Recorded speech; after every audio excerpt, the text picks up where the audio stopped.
to change the balance between the questions and... Can I say something? Yeah. I think we really want to learn from you. So please give less time for questions. I think we didn't come here to hear too many. No, it's okay. As long as you can tell us I'm trying to explain also by answering. I think it's also good to... okay, so someone asked me about the intelligence before that. And intelligence, it's also part of the tools that both sides are using in guerrilla and terror organization. And in guerrilla warfare and in terror warfare. Now, if we are going back to the same people that wrote and understood and explained and tried to deliver the message of guerrilla, so they spoke a lot about the intelligence that they need. They spoke about how to understand the enemy, how to understand the strong actor, and what can influence him. And they try to achieve intelligence about military intelligence, intelligence about the leader. What they haven't understood, and maybe they understood it while they were, or in historical perspective, and Che Guevara and Mao Zedong having the chance to understand that, was that one of the main important centers, power centers of strong actors is the public opinion. And if one wants to understand why the Americans actually lost in the Vietnam Wars, it's not because they were limited in military power, not because of the big number of the casualties, it's just because that the public opinion couldn't contain anymore this kind of a war.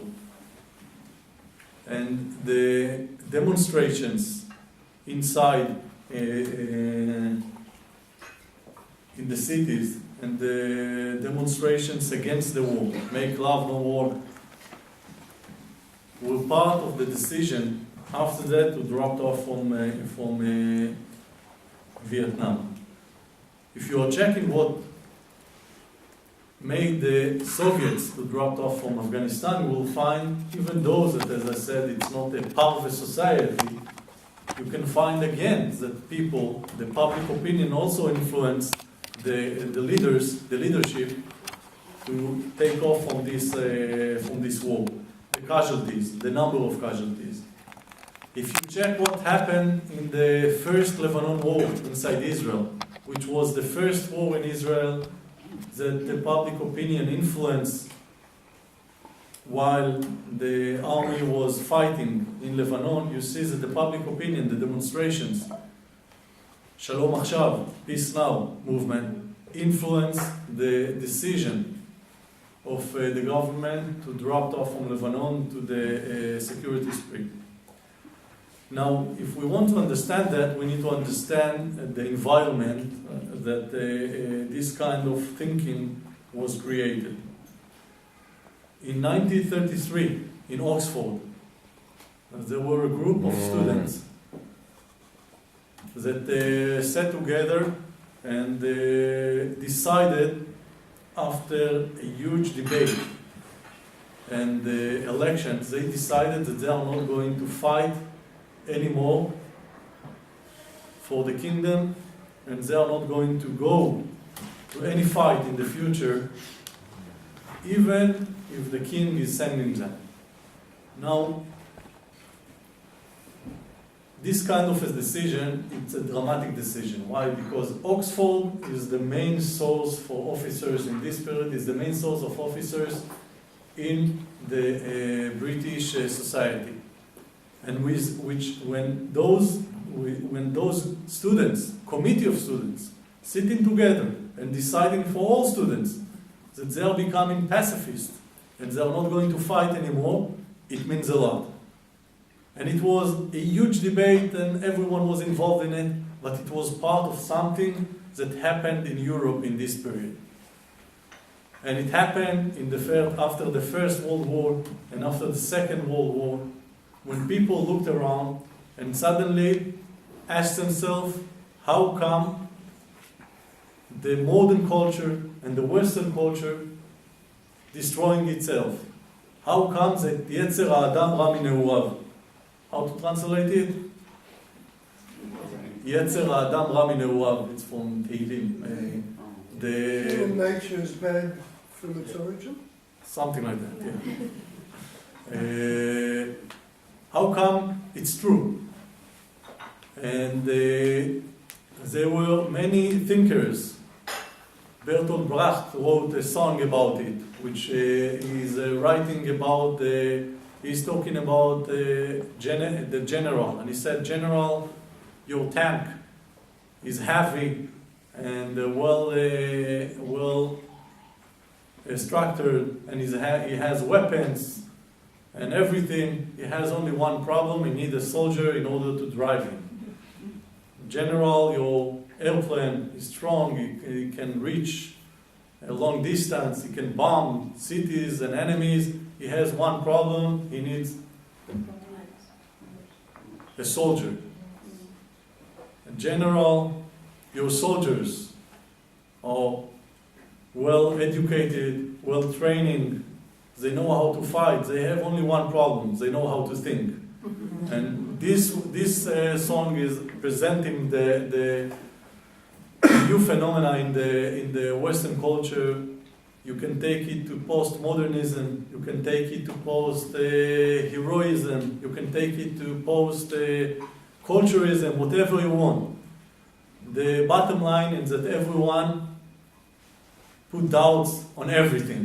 And if you put doubts on everything, you actually put doubts on the issue of why to fight at all. If I'm a father of 3 kids, why to risk my life in order to give some answers to Netanyahu, for example? Why should I risk my life in order to protect a society when I need to take care of my family? And those kind of questions, they are normal questions that actually were growing up in an environment that saw what the big wars, the world wars, have done to Europe and to other places. And the results of those questions were presented in Vietnam War, in the China War, India-China War, in Algeria, in Afghanistan, and also in Israel. After the Yom Kippur War, that was the last war that we fought, the normal war between armies in front line, the wars that we had were wars against organizations, weak actors. Now, to fight weak actors, it means that you cannot find a defeating line. You cannot find the ultimate line. You cannot bring them to raise a white flag. And when you cannot do that, it means that those wars can continue for a long period, as we saw in the Second Lebanon War, as we saw in the First Lebanon War, and as we saw in the Second Intifada, and as the Americans understood after a few years in Vietnam. And you need to think, or to check, or to understand, or to analyze those challenges in a different way. Now, if one understands that, you understand one of the most important limitations in these kind of wars. And those limitations are based on legitimation from two sides. And if you check Israel, what's happened with Israel, and people asked me before that, Israel need to think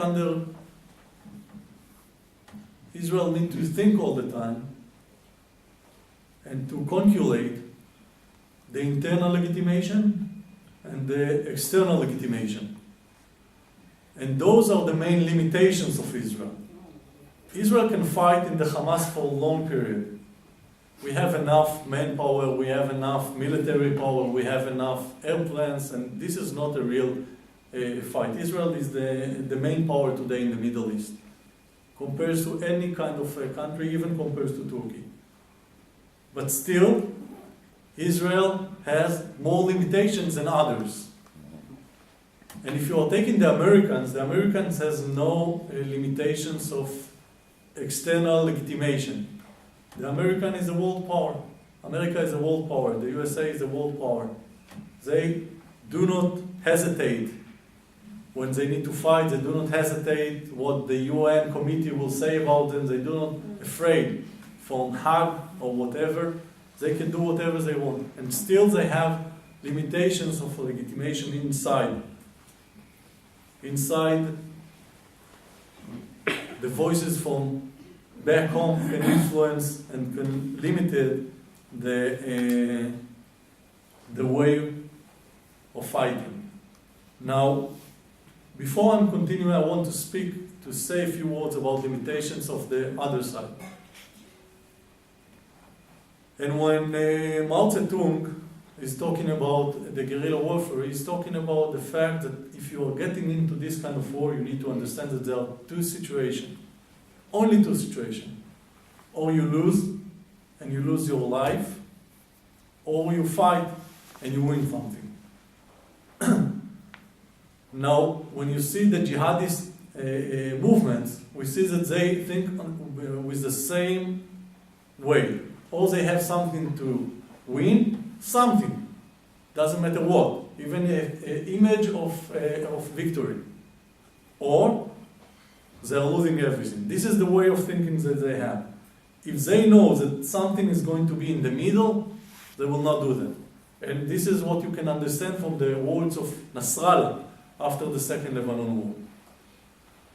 Now, the limitations of this organization is also regarding the water.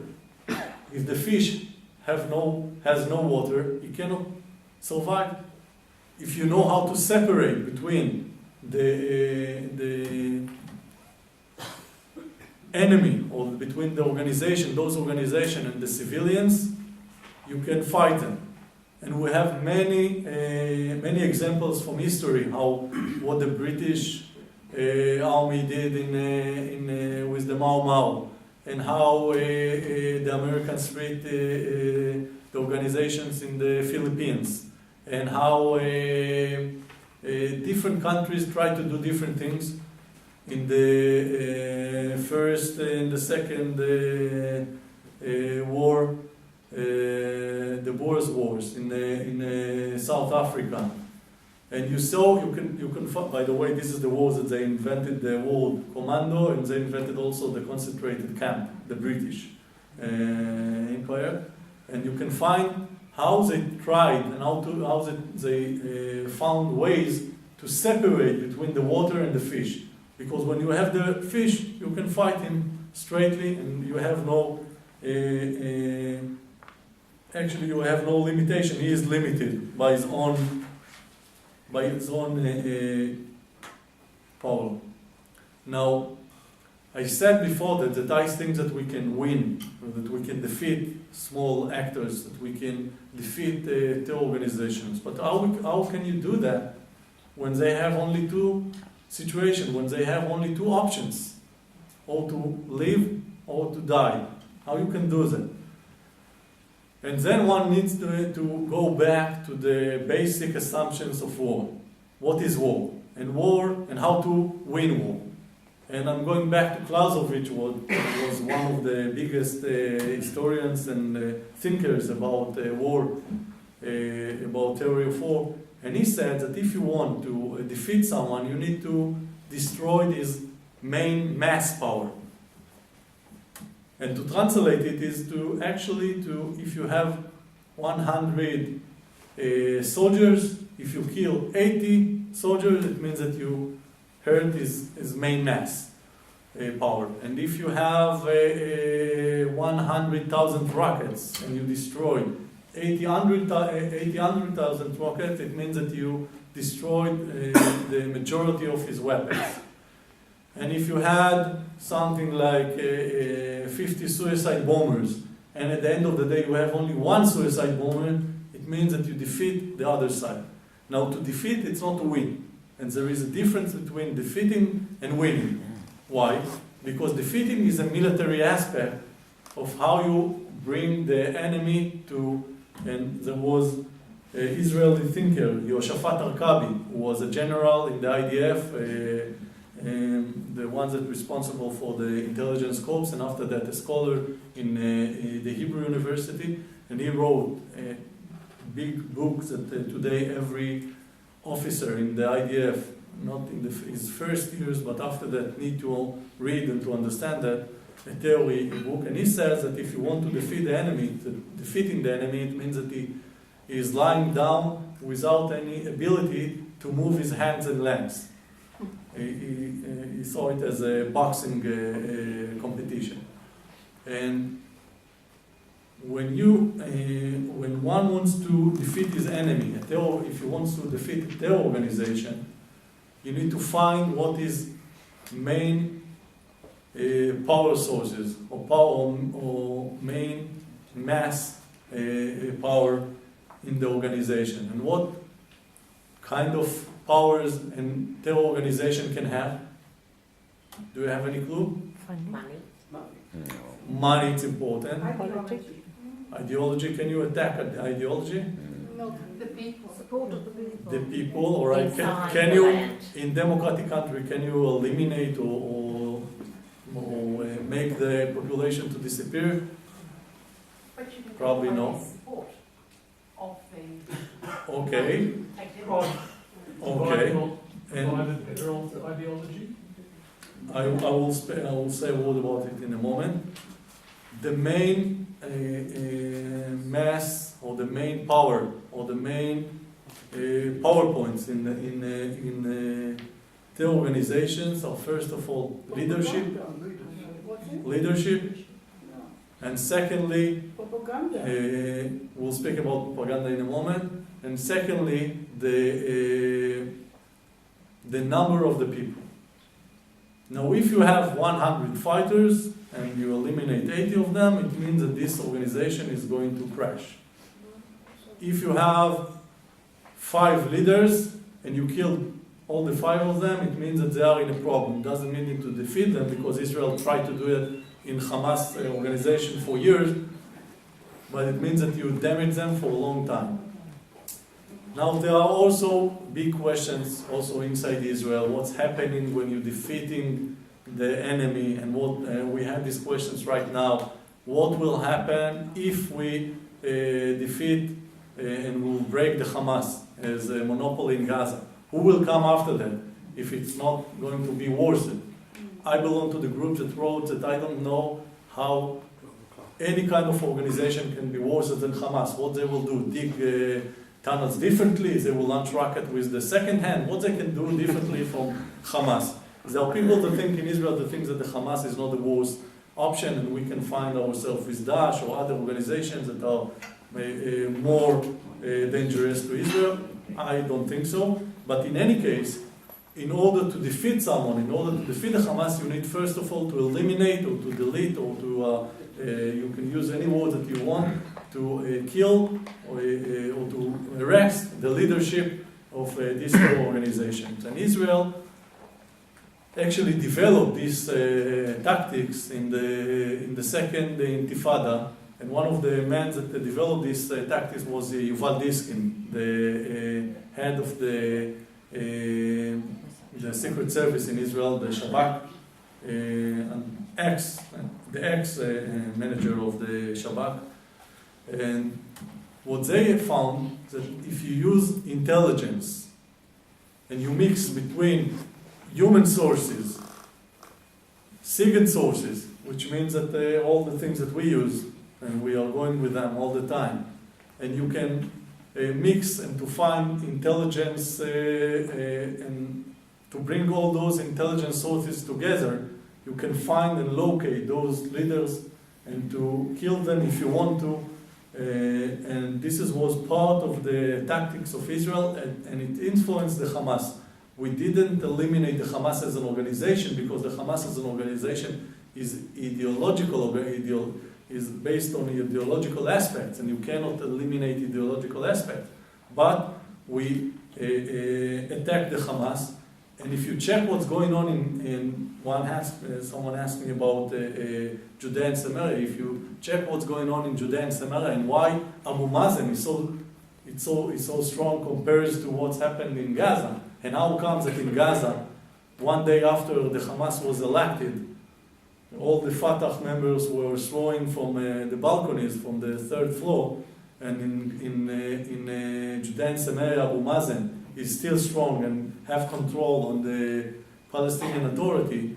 The answer is that Israel arrested all the Hamas leadership in Judea and Samaria, and they couldn't do that in Gaza. And this is a big difference. Now, the Hamas understand that, and the terror and the guerrilla organizations understand it. And they understand that if the leadership will be together, and if there will be a straight leadership that will sit at the same place, at the same headquarters, the enemy, doesn't matter which kind of enemy, will be able to destroy the organization. And this is why they are separating between terror cells in Judea and Samaria and inside also in Gaza. And this is the reason that before this operation has been started, most of the leadership, all of the leadership, not most, all the leaders and all the officers of the Hamas got into the bunkers, and they are not going out since the operation has started. They send people, but they themselves are sitting safely under the ground. I'm not talking about Khaled Mashal, which live in Qatar or in in expensive hotels and live peacefully with a very good life, while these people fighting or suffering in Gaza. But they understood that if you control on your officers, and if the enemy has no option to kill them, he has no option to defeat you, which is not true, but this is what they understand. Now, I would like to speak a little bit about the legitimation, and about, someone asked me about Hasbara and what Israel is doing regarding those aspects. Now, first of all, in order to launch a military attack, and I'm talking about the Israeli story, in order to go to a military operation, a government should have or should create support from back home. And as you know, in the Jewish state, there are many opinions and many debates, and it's not easy to bring people, especially in a democratic country, to bring people to support or to accept the fact that one day you need to live your peaceful life and to live under alarms and under attacks and under threats. And it's not easy. It's not like the Hamas can convince with weapons the people that they need to fight Israel. It's not easy to take a democratic society and to convince them that we need to unite together and to experience a difficult period in order to fight in some place in the south. And don't forget that even though that Israel is a small country, people in Tel Aviv are not really familiar with the feeling of the people that live in the south, especially next to Gaza Strip. And they may feel once when the Hamas launch a few rockets on Tel Aviv, but it's not really the same. It's not really the same to live in Tel Aviv and to live under the continuous range of rockets. So first of all, the internal legitimation is important. When the example of the first Lebanon war is the first time that the Israeli society actually created its own questions and doubts, which were based, as I said, on Western culture of postmodernism, and they saw the names of the killing soldiers every day, and they killed begging murder, if you remember, all those demonstrations and the huge debate inside Israel. And it was the first time that the government of Israel suddenly felt out of support. And we saw that actually time after time. Those feelings hasn't disappeared since then. If you see what's happened in the Second Lebanon War, at the beginning everyone were united together, supporting the government of Olmert when he decided to go to a war. After 3 weeks you could see demonstrations and people, the Miluim, the reserve forces demonstrations, the demonstrations of parties in the opposition like the Likud, and Netanyahu was one of the biggest supporters from outside. This is a story, he didn't say it frontly, but this is a story that everyone knows, that was published in Israel. And you could see the internal debate. The same was in the operations in Gaza. At the beginning it was full support from the people. After that it becomes something that becomes debatable. And after that, no one knows what could happen. The same you can see now. Everyone is united right now, but you could see small numbers of people that already demonstrated against war. Make peace, no war. It doesn't matter for them what the Hamas has done. It doesn't matter what they want peace, and it's part of it. It's a one aspect of the Western thinking, and we need to understand that. Now, when you see this short history, one can understand that if you want to fight, if a democratic country wants to fight, especially if Israel wants to fight, from the first moment you need to understand that you have a limited time to fight. You cannot go to a war of 2 years. You have limited time. You can never know what in 1 month, what kind of support you will have in one month. You can never know what kind of support you will have from the international community. You can never know how it will influence your own ability to fight. Now, this is why Ehud Barak, who was prime minister and after that the defense minister in Israel until 1 year ago, create the strategy of a short and heavy operations, which means that you're doing everything at the beginning with all the power, and then you are stopping. Now there is again a debate in Israel, big debate in Israel, if it's possible at all, but it's something that happened. When those rules are not fitting the reality, when you don't have any other option. If we are checking the second Intifada, when every week we had the suicide bombers in different buses and in different cities, centers of cities inside Israel, and when the prime minister in those days, Sharon, didn't have any other option than to launch a military strike on Arafat and his people.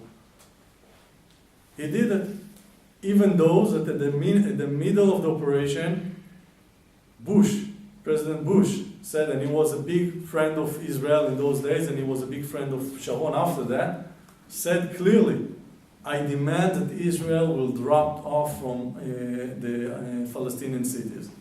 And Sharon heard that, but couldn't do anything else.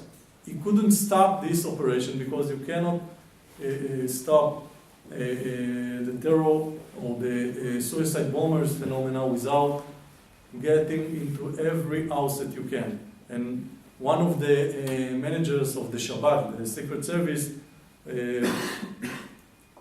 said that it reminded him to take off water from a big bath with a spoon. And this is what Israelis actually have done for a few years. And it wasn't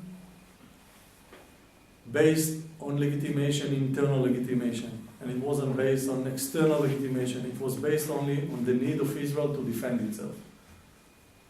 Now in Gaza, it's a different scenario. There are people that think that we need to go door by door and to take all of the rockets, and there are other approaches like Netanyahu's approach right now, that we need to do those short and heavy operations. And this is what he started with. Now, when you're going to this kind of operation, you understand what we talked about before that. You understand that the day after, you are going to have a public diplomacy fight. And if we are talking until now about asymmetrical warfare, it's going to be also asymmetrical warfare. And why that? Because a state, any kind of state, and especially a democratic state, cannot deliver lies, cannot publish stories without any evidence. And the other side can do everything that it can. And when we check in the Second Lebanon War, and in the operation Chomat Magen, defense shield, in Judea and Samaria, we see that the Palestinians and the terror organizations are using that time after time. Why is they using that? Because they understand the limitations of a democratic society. And you see, and I have movies in my place of funerals, that they are doing funerals to civilians, and then suddenly the dead man is walking after the corner. And you have stories about how Israel slaughtered people in Jenin, and then you found out that it wasn't like this. Nothing happened actually in Jenin except for the fact that we lost more than 10 soldiers. And you see the time after time that they blame you for war crimes, and they use it, and no one can really check, and no one can really understand, and no one can really convince after the first image was created. And this is one of the biggest problems and challenges that Israel is coping with right now, and maybe in the next year. Now, I know that people are talking about Hasbara, and I was the director of communications and public diplomacy for Netanyahu, and I know exactly the challenges of Hasbara. But before that, we need to understand that not everything depends on us. First of all, there are people that you cannot convince. And the BDS movement, for example, it's not based on human rights ambitions and human rights aspirations and liberal values, because I have the same values. I'm pro-human rights, and I think that every soldier that is educated in the IDF know exactly what is the meaning of purity of arms, which mean how to, and this is a term that do not exist in any other army, which means that how you separate between how you protect civilians and how you preventing damaging civilians. And I think that the effort that Israel is doing regarding human rights is not only because of we're afraid from the headlines in The Guardian or whatever, it's because this is our ethical code, and I'm very proud of this ethical code. But not everything is about explanation or hasbara or how to deliver your message. Sometimes you cannot deliver the message, and I think that part of it, that the BDS movement and other organizations, anti-Israeli organizations, are part of it. But not all of them are suffering from anti-Semitism, and not all of them are already convinced in the blame of Israel. There are people, and there are many people, that are willing to listen. And now it's about who convinced them first. And unfortunately, and I said that before that, it's much more difficult to convince people that have the image of David and Goliath, that you are, when you're that strong, that actually Goliath is the one that is suffering from David and not the opposite. And this is what the Palestinians are doing. They're trying to, this is what terror organizations today are doing. Now, there are people there are countries that do not suffer from this phenomena. The Americans do not care about what Al-Qaeda will say about civilians. They are now attacking the Daesh in Iraq, and I didn't hear a word about the civilians that were damaged from those attacks. Not a word, not in the biggest newspapers, not even in the liberal newspapers like the New York Times. But when Israel is doing that, it's all published in the front lines. Now, I'm not going to complain about the media. I just want to say that and to put it on the table to let you understand that this is what we're trying to cope with. And those phenomena are existed, and this is part of the fight for the legitimation for Israel. And if Israel can defeat the organization, it cannot defeat biased assumptions and committees like the committees that just initiated by the UN Human Rights Committee, with one of the biggest anti-Israelis, thinkers in Europe that become the head of this committee. I think it's better than Falk that was before that. One that another presenter of the UN committee that said also that the 9/11 was a conspiracy of Jews and the CIA, but still it's also a problem. And when we are talking about those aspects, we need to understand that this is what will limit us in the future. And the answer for this is, in one side, to become much more sensitive to human rights with all the tools that we have, and to try to avoid damaging, killing human rights, first of all because of our ethical code, and secondly because this is something that we need to understand.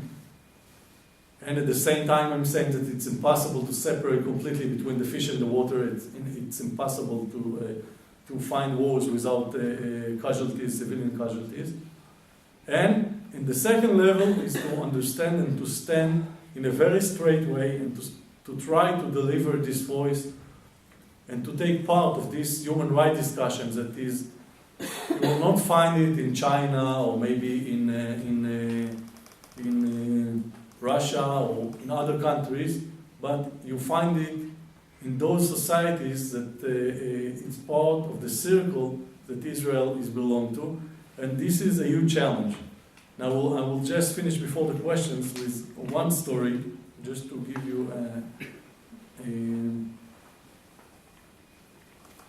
you another perspective. I have friends that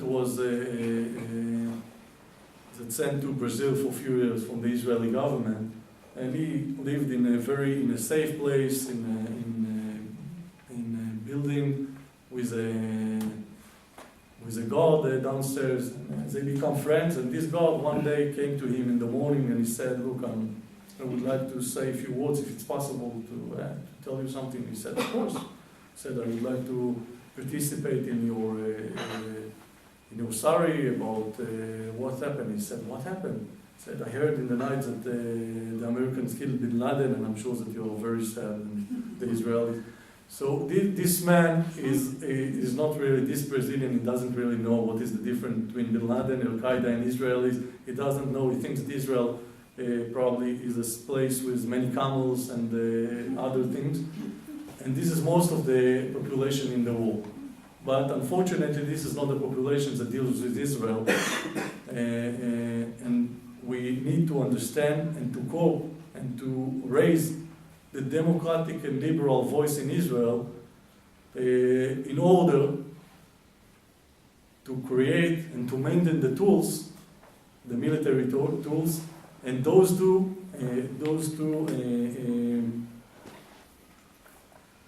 separate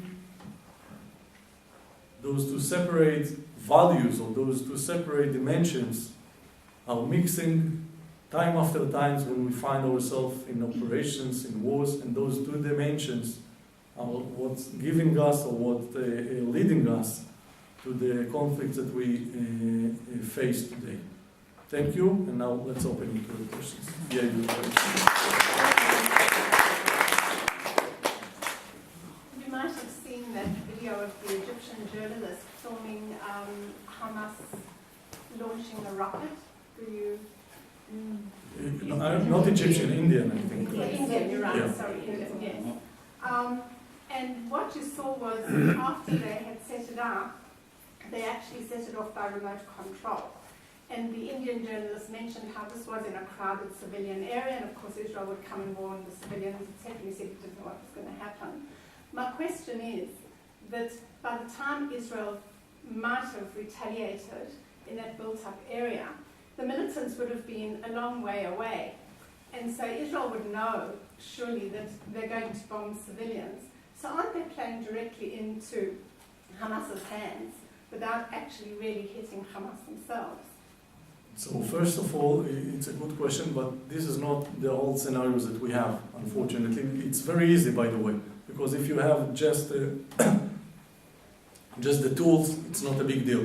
The question is what you are doing with Shifa Hospital, for example, that we didn't attack. Under Shifa Hospitals, we know it, and I know it I participated in the operation from 2007. We know that under Shifa Hospital, the headquarters of Hamas is standing peacefully. They live there. If you saw the Hamas spokesman, he's not afraid. He's standing in the front of Shifa Hospitals and doing his media press events inside, in front of this hospital. And we know they have rockets basement over there. We know exactly, we have all intelligence that you want, and we cannot do anything. And we know on mosques that full with kids with rockets, and we know that they tied sick people in another hospital in order to not to evacuate the hospital, and it's a huge dilemma. It's a huge dilemma, and I cannot give you a good answer. Now, Israel found something that it's not balanced, but it's between. We know what is, we called it circle damage. And what will happen if you attack a facility with civilians? And there are straight rules, and Israel knows that, or let's say it like this, the Israeli airplane, the Israeli Air Force knows exactly its limitations. And it's a complicated and very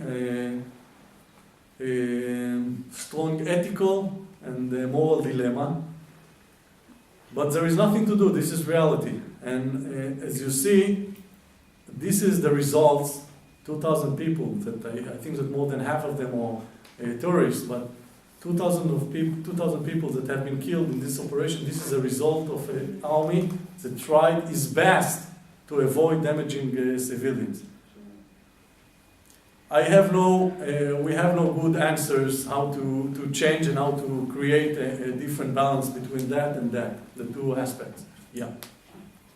In World War II, with Auschwitz, the Americans had the opportunity to bomb the rail lines to Auschwitz. The idea, their point of view was, in doing that, they would have killed innocent German or whatever other Polish civilians, sorry. In order to save the greater majority, they were worried about the lesser. From what you just said, I feel like in Shifa Hospital, in order to gain the greater majority of saving life, you're giving up the minority. Don't get me wrong, what I'm saying I feel bad about, but in reality, it's also similar to what happened then. I understand, but I cannot, I will say it like this. I cannot see any scenarios that Israel can explain to the world that they killed 1,000 people in Shifa Hospital, and this is the numbers of people that they put there in order to prevent Israel to attack, with kids, with sick people, in order to destroy Hamas. In the moment that it will happen, we will find ourselves, and this is a biased world, a difficult situation, and I cannot see a scenario. You know, it's also a personality issue. So I had different ideas. I suggest that that Netanyahu will stand in front of the cameras and will say loudly in English that in the night we're going to bomb Shifa hospitals, and we offered the people over there a medical treatment inside Israel if they evacuate that, and then we will bomb it. But I know for sure that they will not do it. The Hamas prevent them to leave those places. The Hamas wants to see this. This is his winning picture. This is how he knows that he cannot, as I explained it, he knows that he cannot defeat Israel in the battlefield. So he wants to defeat you at the UN. Now if tomorrow morning, and this is something that you need to understand, if tomorrow morning the BDS movement, which today is a movement with influence, but not with a big influence. If tomorrow morning the BDS movement will be able to organize a strike in some ports in North Europe, it will influence the Israeli economics directly.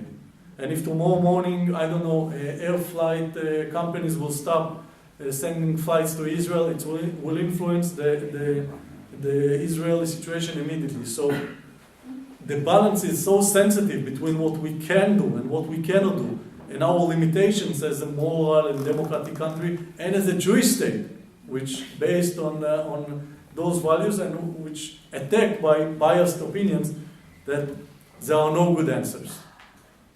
I just want to understand clearly.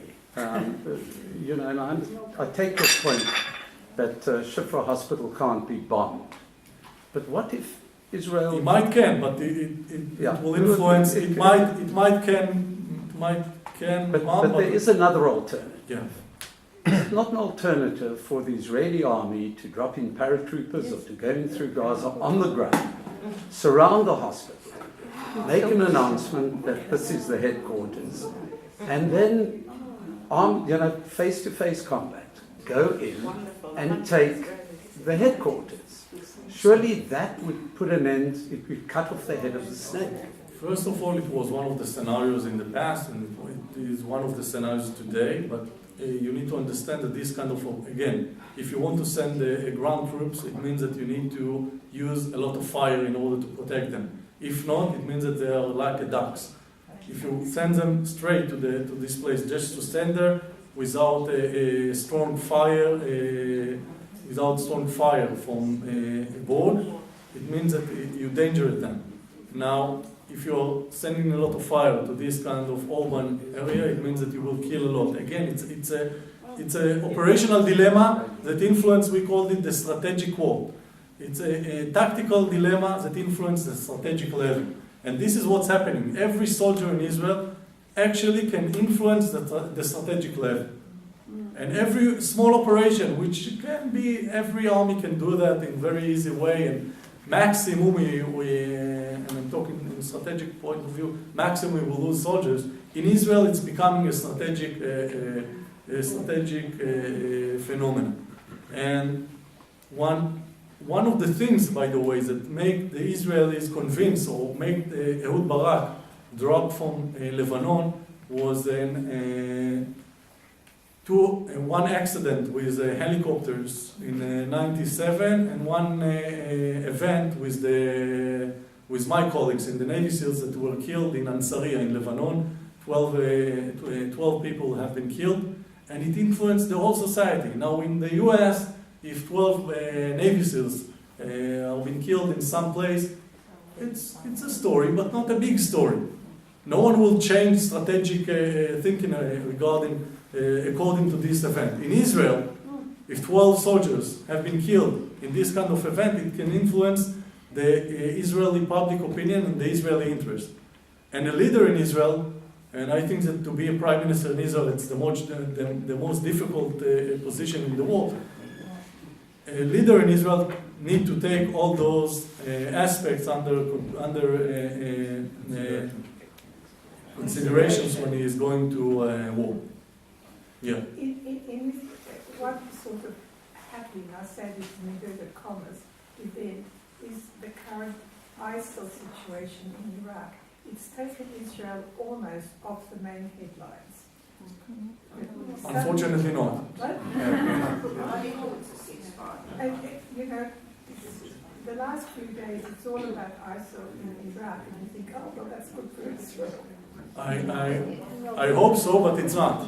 Unfortunately, I saw the headlines in other newspapers in Europe, in I don't know, in Australia. I didn't read yet a newspaper, but in the US it's still news.